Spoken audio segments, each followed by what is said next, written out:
ladies and gentlemen, this review has caught me completely off guard because I wasn't planning on reviewing this project.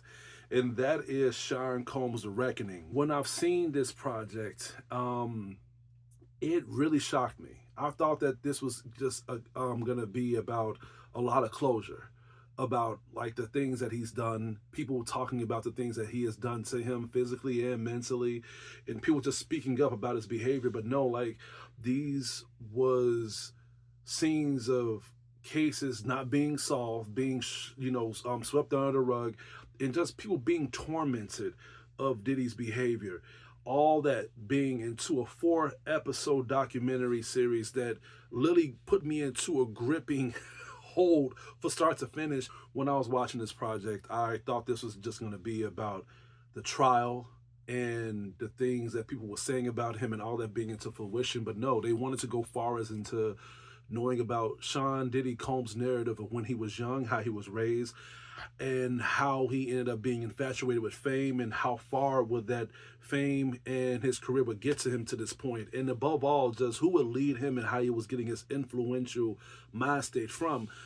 In the way how it shed light into what got him into this whole thing of him doing these parties and doing things at these parties. It all made sense in a way where it was like, you know what?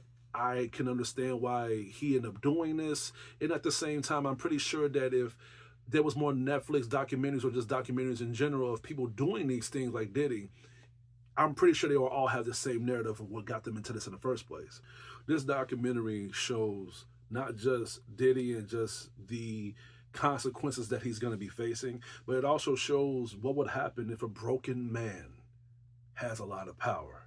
What would happen if a man that is influenced by a lot of evil, a lot of manipulation, begins to have a lot of money? And above all, if he has a lot of connections to get out of these problems.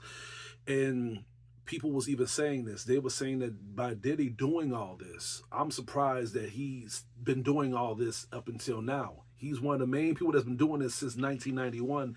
And when a person said this on this documentary, it didn't shock me because again, I've kind of been aware of the whole like things of that Hollywood has been doing. Problem is they don't hide it anymore because negativity has become numb to the social media aspect.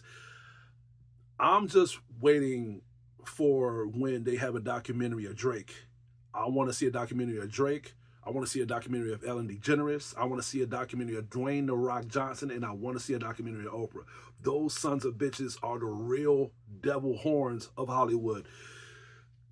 I'll just leave it at that.